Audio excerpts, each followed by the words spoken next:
now. So you ready for this? That was terrible. We're ready. We're going.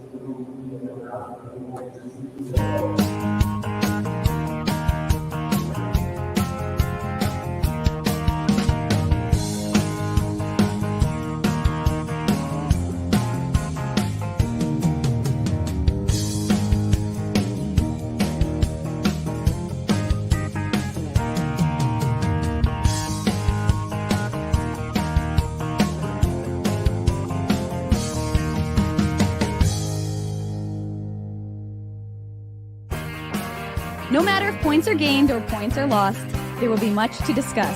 For analysis regarding tonight's Winnipeg Jets game, here are Dave Minuk, Ezra Ginsburg, and your host, Drew Mandel. The Illegal Curve post-game show starts now. Good afternoon, Winnipeg. Good afternoon, Manitoba. For all those joining us live this afternoon on our social media platforms and our YouTube channel, we say good afternoon, universe, and welcome to the Illegal Curve post-game show. With Ezra Ginsburg, with Dave Minuk at the Moose game, I'm your host, Drew Mandel, here to talk about the Winnipeg Jets dropping a hard-fought decision to the Pittsburgh Penguins. The Jets defeated 3-2 in a shootout in a game where you can certainly say the Jets were up to the challenge, particularly after yesterday's game in Boston, a game that a lot of people sort of were holding their breath about. The Jets came out and they put forth a very good effort, dropping ultimately. They had 9 bad seconds, you could sort of say, that ultimately cost the Jets a regulation time victory and end up with the shootout loss. Ezzy Ginsburg, good afternoon to you. Dave M will bring in as well as the Moose game is in intermission right now. You know, this Jets team, you played well. They played hard. I think people would be reasonably pleased with the effort. Were there times when the Pittsburgh Penguins were the better of the two teams? Certainly. Were those extended periods of time? Certainly. Are the Pittsburgh Penguins a better team than the Jets? Yes. That's why it largely explains that time where the Penguins had control. But this was a 2-0 game into the third period, and the Jets have to feel as though they let one slip away. Yeah, absolutely. You just mentioned it, right? Like we like when the Jets go bang bang. We don't necessarily love when the Penguins go bang bang. And I'm sure we're going to be talking about the Jeff Carter goal. It's really inexplicable, you know, what Connor Hellebuck is doing there. I mean, we know that he's not Marty Brodeur or Ron Hextall when it comes to, you know, puck handling goalies, but you know, you just can't make that mistake, especially when, you know, the Penguins are pressing. But you know, the Penguins had a lot of pressure leading up to that. But I would agree, Drew. I mean, this was a fun game, guys. Like when you have the noon game, you kind of expect it to be a little bit sluggish at times. Yeah. And it really wasn't. Like, this was a good game. I feel like, you know, I could write a thesis about that 3-on-3 overtime. There was so much going on there. First off, I don't know how Jeff Carter doesn't get a penalty for cross-checking Josh Morrissey there in front of the net. Like, I understand, you know, Crosby on Hellebuck, like the goaltender interference, like, you know, that probably could have been a penalty, but come on, there were 9 seconds left. Like, could the Jets really do much with 9 seconds? I think you could make a strong argument. I mean, it wouldn't be enough to really score on the power play, but I mean, by the definition of goalie interference, yeah, Crosby probably should have been called there. Never mind that. Expect it to be called. No, never mind that. The officials did hand out a penalty in overtime. Sidney Crosby got a penalty at the 5-minute mark of overtime, i.e. after overtime was over. The referees assessed him with a roughing minor against Kyle Connor. Talk about an absolutely pointless penalty because it doesn't impact Crosby's ability to participate in the shootout. So he gets penalized. He doesn't get penalized for bowling over the Jets goaltender, but he does get penalized after overtime ends for reasons that only the officials will be able to know of because they did not have a banner day in their calling of today's game.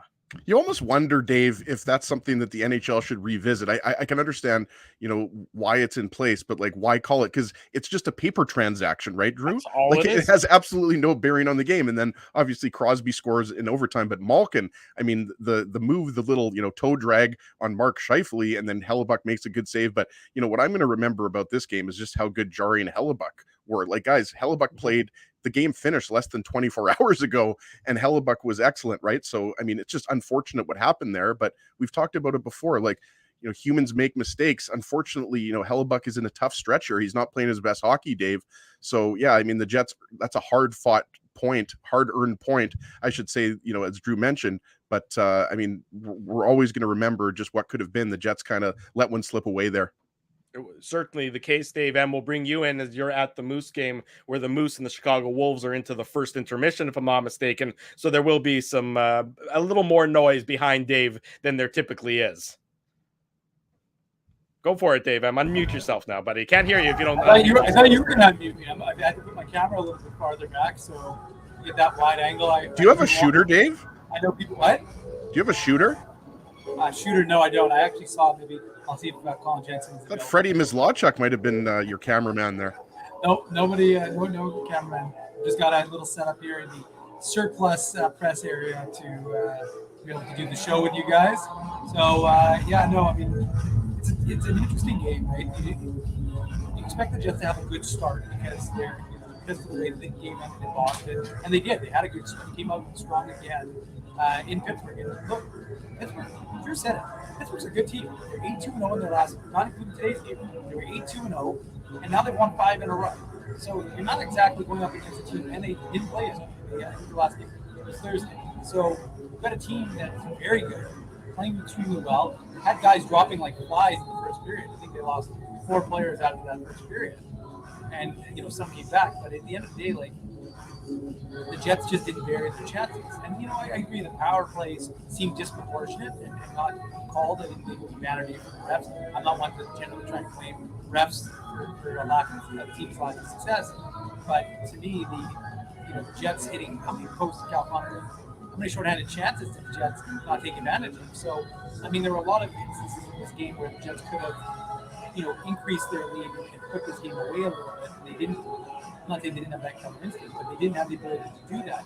And as a result, they allowed them to stay in it. And then, that Connor Hellebuyck goal by Jeff Carter is just a backbreaker because he had played very strong. And as he says, what was the end? How many shots did he face?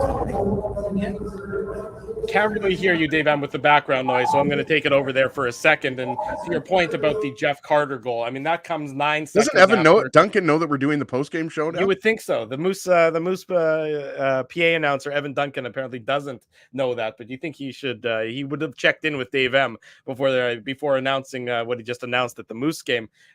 Look, it was a 2-0 game for the Jets, and Connor Hellebuyck looked like you want Connor Hellebuyck to look after 40 minutes. He looked big and soft, and the way he had played, you sort of knew that it was going to take a fluky goal to get one past him.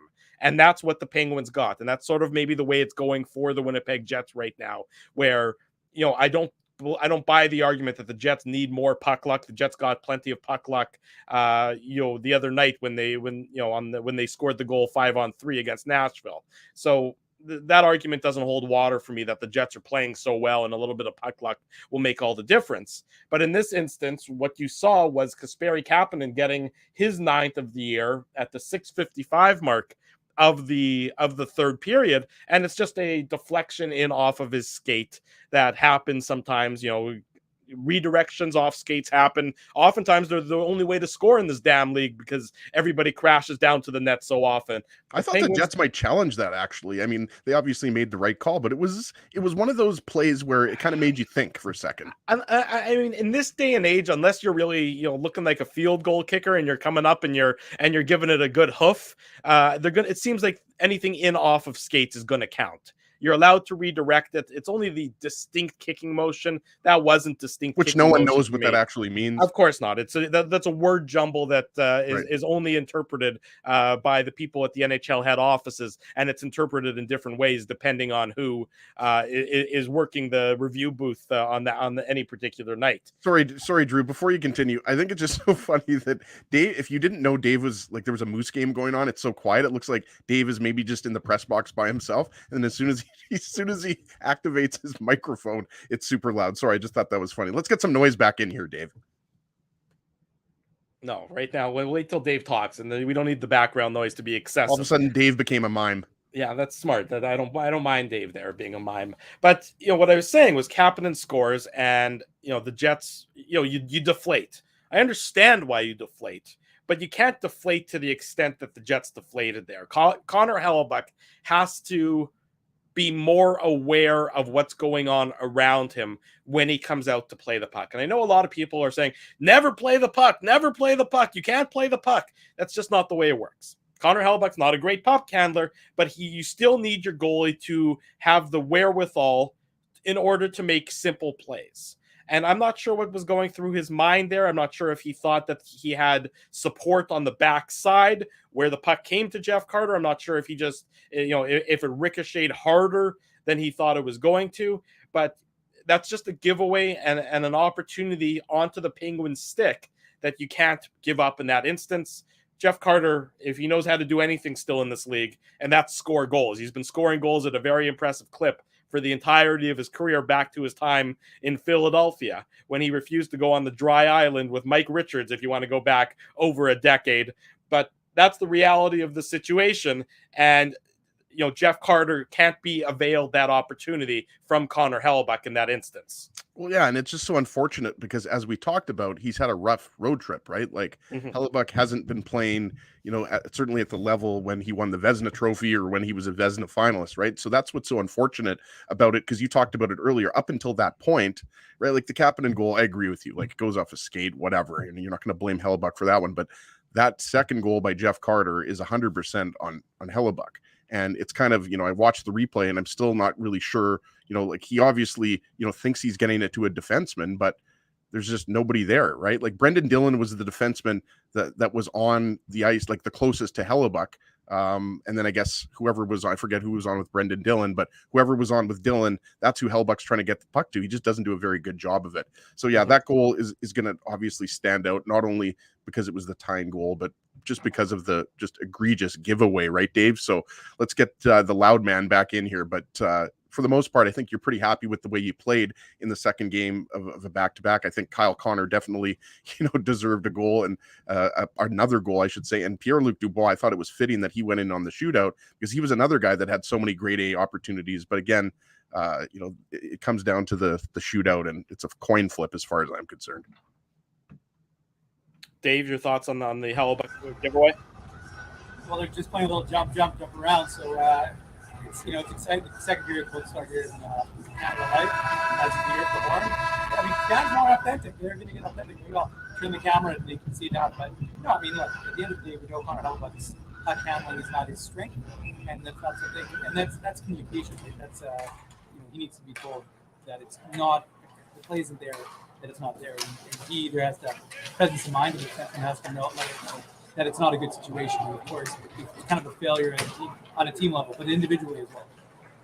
There you go. Dave M chiming in from the Moose game where the Moose and the Wolves, the second period has just begun. And we'll go back to Dave throughout the course of the post-game show. We say good afternoon to everyone joining us. Thanks so much for joining myself, Ezra Ginsburg, Dave Manouk, for the Illegal Curve post-game show. The Jets dropping a 3-2 shootout defeat at the hands of the Pittsburgh Penguins to end the road trip with a 0-2-2 record.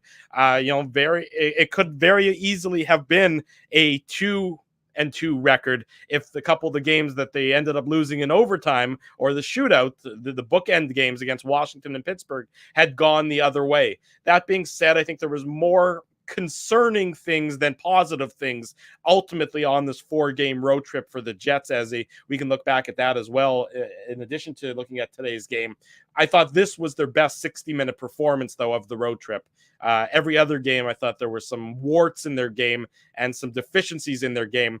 This was the Jets, in my mind, their best performance against what has certainly been an upper echelon opponent in a Pittsburgh Penguins team that is now 9-2 in their last 11 games. Yeah, and you have to factor in, the second game of a back-to-back end of the road trip, right? So to put in that type of performance when you don't have as much gas in the tank, right? So yeah, I would probably agree. This was the most impressive game. Certainly yesterday, I wasn't on the post-game show, but I was obviously watching the game. I just, didn't think that the Jets had a very good finish to that game. The start was pretty good. The first period, I think you'd give it to the Jets, but definitely the finish was not there. And, not scoring on power plays was huge. And that's something, again, today that unfortunately the Jets aren't able to get 2 points.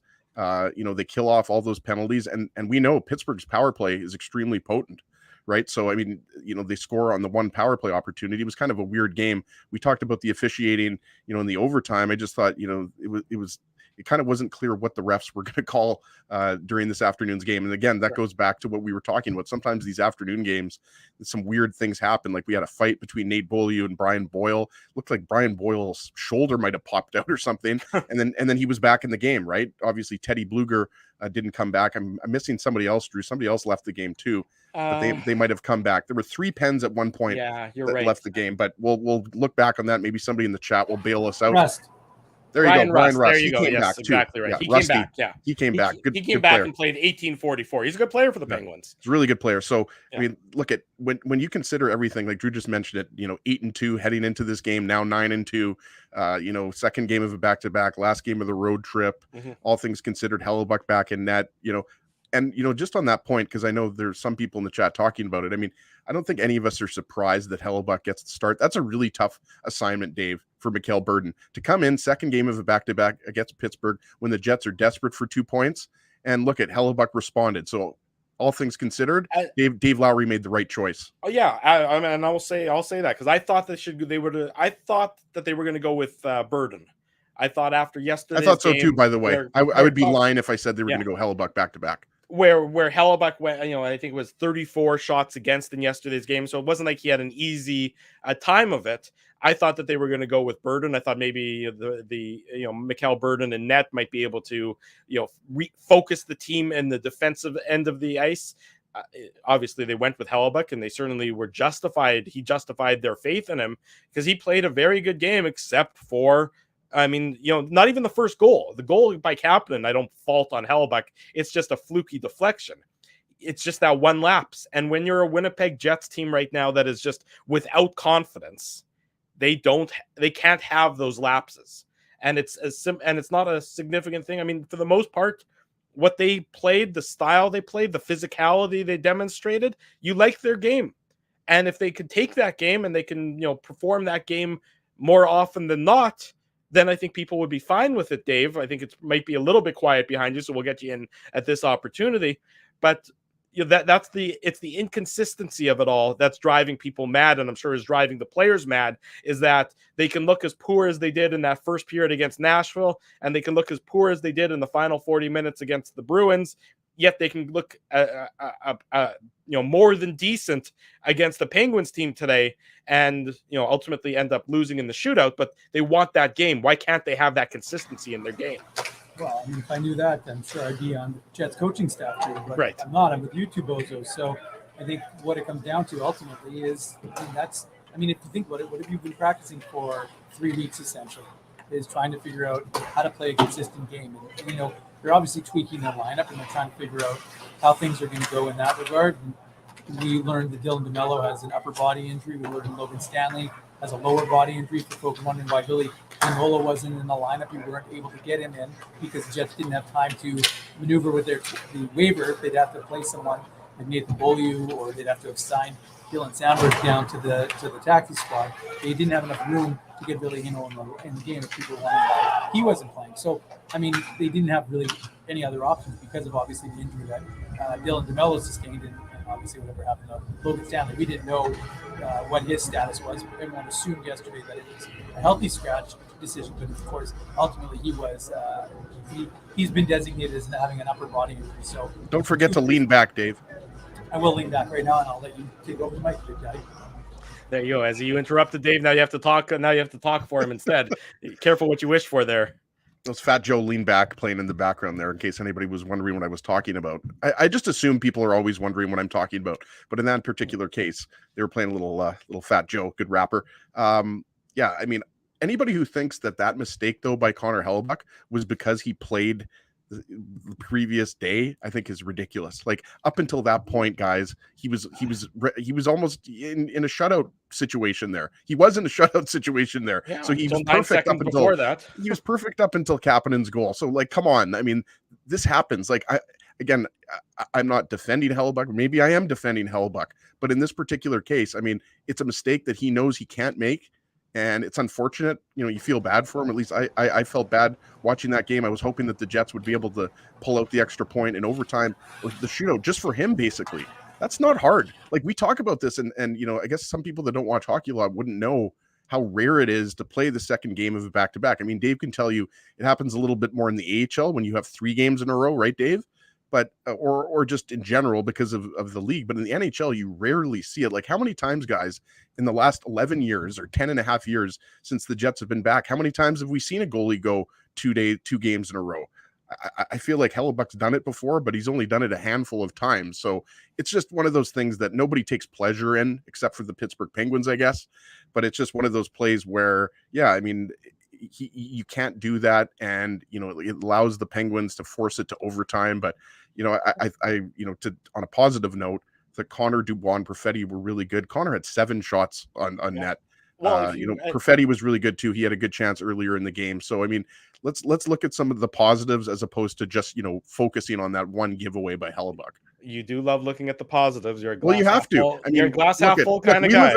Guys, we live in Winnipeg. It's minus 40 every day, and I've had to shovel, I think, 62 times so far this year, and we're in the middle of a pandemic. So you got to be positive. There you go. You get whatever it takes to put a smile on your face there, Big Daddy. That's the important part. I'll tell you what, let's go to break. When we come back, we'll give away our Tough Duck Toque to the winner. Well, more on today's Jets and Penguins game. We look ahead to the week upcoming between the Panthers and the Canucks coming into Winnipeg, where 250 lucky people will be in attendance along with Dave M. Much more to come. Stay with us. It's the Illegal Curve post-game show. We're live on a Sunday afternoon on our YouTube channel and all of our social media platforms. Jerry Seinfeld, Chris Rock, Jon Stewart, Dennis Miller, Brad Garrett, the biggest acts and all the up-and-comers. They've all made their mark at Rumors Comedy Club, North America's longest-running independent comedy club. Rumors has kept Winnipeg laughing for over 25 years. When was the last time you laughed out loud? Make it a great night out with friends or book your office or birthday party, even a fundraising event at Rumors. Get all the details and dates on upcoming shows at rumorscomedyclub.com. He winds up. Oh, looks like Ezzy took that one right in the choppers. A blistering fast puck hurts like HE double hockey sticks. That's why I let the pros at Linden Market Dental Center turn my yow into wow. Get your brilliant smile back with state-of-the-art restorative and cosmetic dentistry from real pros. And remember, always wear a mouth guard. Now that's solid on ice advice. Learn more at lindenmarketdentalcenter.com. Creating smiles for life. Whoa, Ezzy, everything okay? You look stressed. Of course I'm stressed. We're moving, the house is upside down, the kids failed miserably at packing the fine china, and my life is in chaos. Chaos! Yes, that does sound like a problem. What am I going to do? Ezzy, relax. Rolly's Transfer Moving and Storage is the answer. With 60 years of experience in moving Manitobans and a track record of exemplary customer service, one call to Rolly's and your stress is gone. No job is too big or too small. Just visit Rollies.com and they will take it from there. Thanks, Dave, and thank you, Rollies Transfer Moving and Storage, online at Rollies.com. Boys, finding parking on game day shouldn't take longer than the Minute Minute. It shouldn't take longer than 1 minute? Yeah, less than a minute? I spend at least 20 driving around to find street parking, or if I'm in a rush to the game, I'll shovel out 20 at a parkade. You're both doing it wrong. There's this app called Grid Park. It lets you find and pre-book your parking spot on game days, and you can reserve your spot up to 1 month in advance. And guess how much you'll pay? Tell me, Dave. You know I love a deal. Ezzy, $5. Come on, $5? Yeah, and it's just 2 blocks from the arena. The Grid Park app? Yep, spelled GRYD Park. And you know what else? There's more? Our listeners get their first park free with the code FIRSTPARK. Wow, so they just download the Grid Park app and pre-book their next game day spot for free? Yeah, you got it, Ez. Promo code FIRSTPARK. Only on the Grid Park app. Hi, it's Drew from Illegal Curve here. Selling your home can be stressful, but it wasn't for me. Thanks to my friends at Zappia Group Realty, they made the process so easy. My home sold within 48 hours and with multiple offers. Zappia Group Realty took care of everything with their exquisite customer service and attention to detail. If you want to sell your home for more in less time, get started by talking to Frank and Mauro Zappia of Zappia Group Realty. Online at zappiagroup.com. Whether it's watching the game with friends, pizza night with the family, or date night for two, this holiday season, give the gift of special occasions. Get a free $10 promo card when you buy a $50 gift card from Boston Pizza. because nobody regifts pizza. For 3 generations and over 80 years, Tough Duck has been making apparel that works and plays as hard as the people who wear it. From jackets to work boots and everything in between, Tough Duck's clothing can handle the harshest environments, even the illegal curve hockey show. Work to live, live to play. Visit toughduck.com.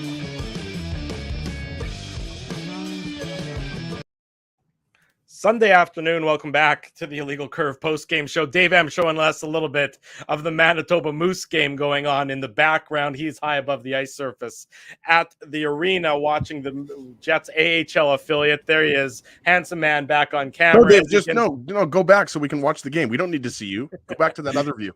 Ezra Ginsburg, the man on the bottom, and I'm your host. If I do that, I'm pretty sure I'm breaking a few laws that way. Yeah, there probably are definitely some copyright infringement issues, or That's it. I'm off the project.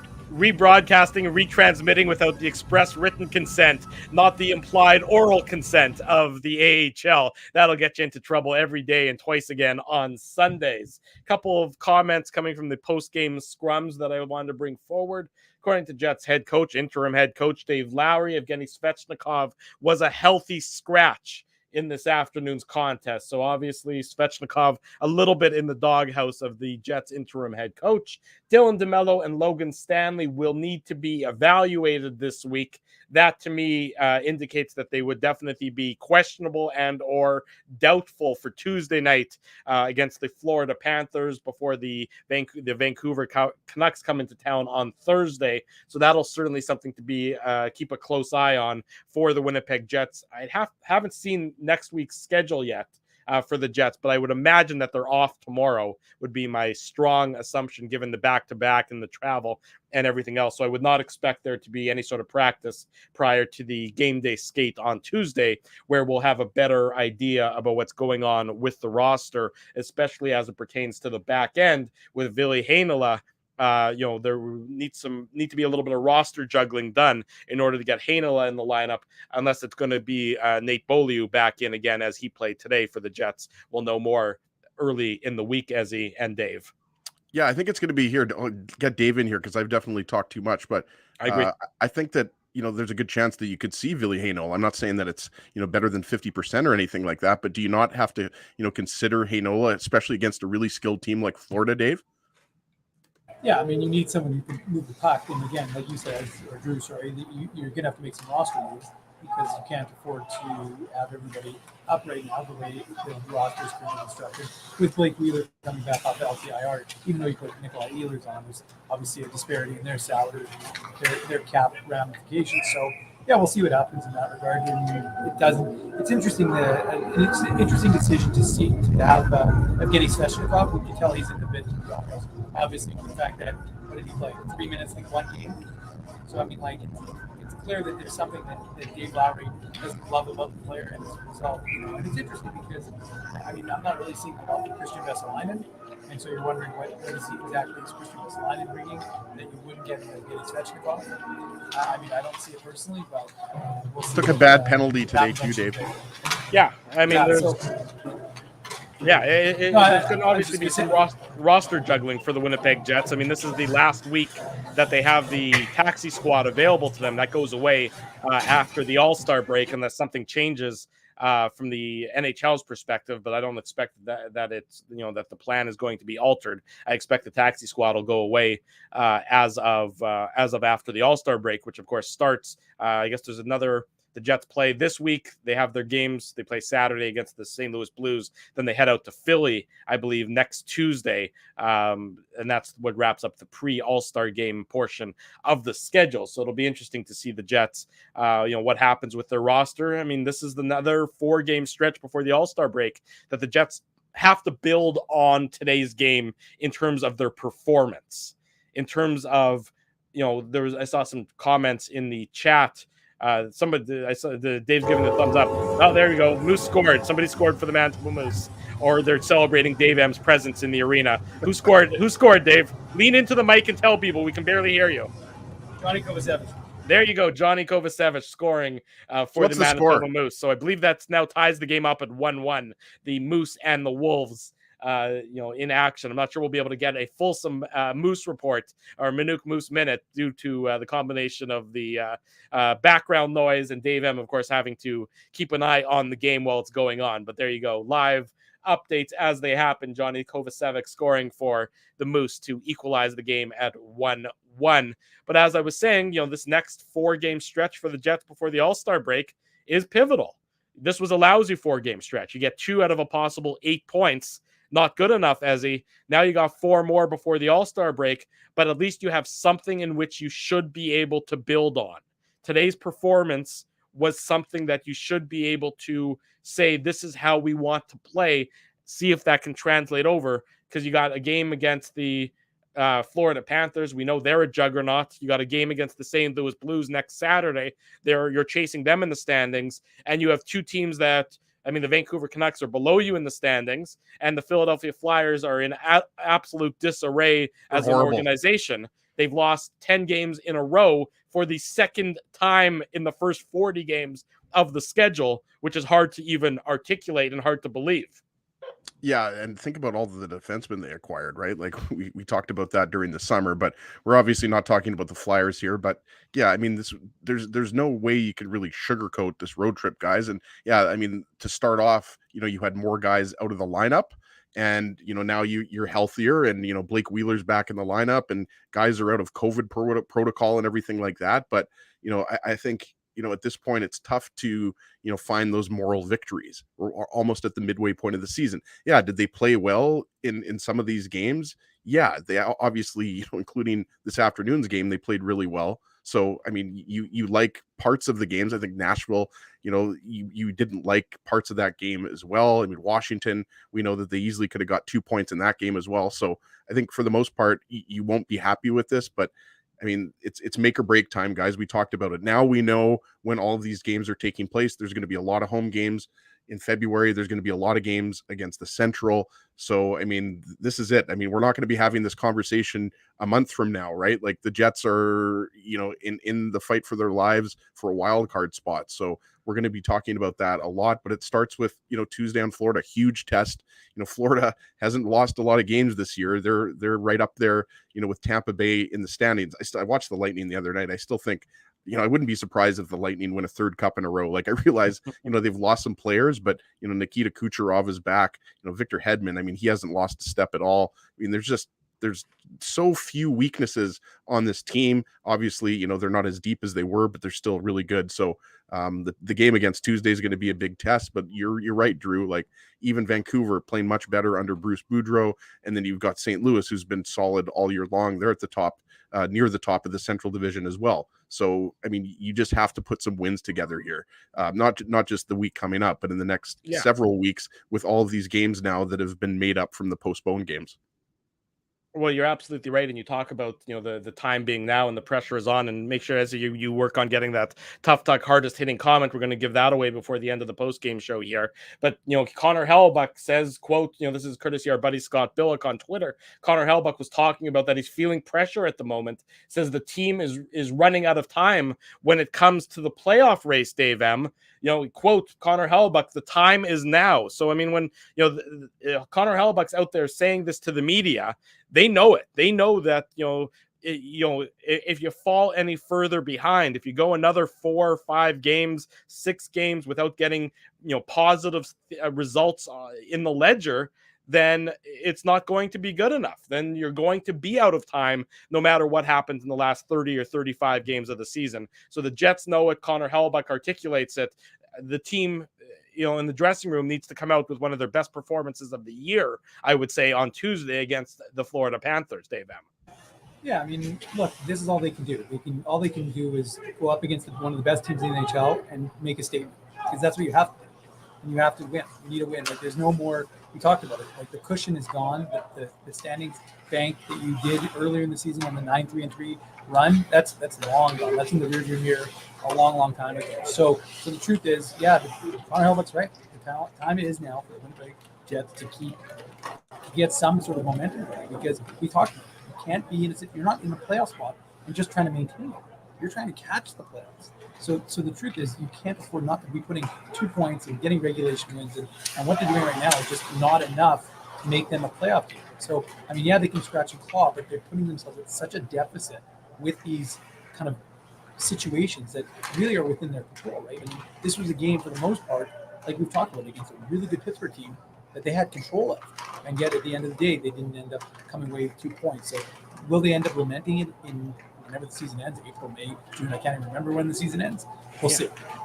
The season ends at the end of April, but I keep having to check because I'm never quite sure about it as well. But it'll, the Jets need better performances to see if it's going to be the end of April or if they'll be able to play into May, which is when the playoffs will begin in this extended still 2022 NHL season. Ezzy, you got the Tough Duck hardest hitting comment courtesy of our friends at Tough Duck. Who are we giving a toque away to on this Sunday afternoon edition of the Illegal Curve post game show? Just want to get one more thing in before we give the toque away here. The Panthers have 29 goals in their last 6 games. One of those games went to a shootout against Vancouver. They only had 1 goal. And then one game they got blown out by Calgary. You had a game where they scored 9 goals, 7 goals, 5 goals, and 6 goals. So really that number is a little bit misleading because it's not necessarily spread out evenly, like, an average of 5 goals or whatever a game. But they score a lot of goals. So just wanted to get that in there. The rest of the team around Connor Hellebuyck's going to have to be good. He's going to have to be good. But let's get to the Tough Duck hardest hitting comment. We're going to give it to Francis Bozo. Hopefully I'm pronouncing that right. I think, Drew, I sent you the comment there. There you go. It is. This team needs to learn to keep going and keep scoring. You look at the teams like Colorado winning games 6-1 on a regular basis. You can't win a lot of games scoring 2 goals a game. I agree. I mean, we talked about it on the Saturday show. We've talked about it a lot over the last few weeks. No complaints with, Kyle Connor or Pierre-Luc Dubois or, Mark Scheifele. Blake Wheeler obviously contributed his second goal of the game, but you're definitely going to need a lot of offense coming from, those quote unquote secondary sources. It's a cliche here, but especially when you're going to get up against a Florida team that can easily score, 4 or 5 plus goals in a game. So I agree with that. And send me an email, ezra@illegalcurve.com. Send me your mailing address, and Tough Duck will ship you out a toque. There you go. Big congratulations to Francis, the winner of the Tough Duck hardest hitting comment on this afternoon's post game show. A big thank you to our friends at Tough Duck. Big thank you to all of our sponsors. They make this show, they make the Illegal Curve Hockey Show, and they make illegalcurve.com a possibility. That's our friends at Rumors Restaurant and Comedy Club, Linden Market Dental Center, Zappia Group Realty, Bernstein's Deli, the aforementioned Tough Duck, Boston Pizza, Seagram's, Rolly's Transfer, and Grid Park. Support these fine businesses because of their continued support of Illegal Curve Hockey.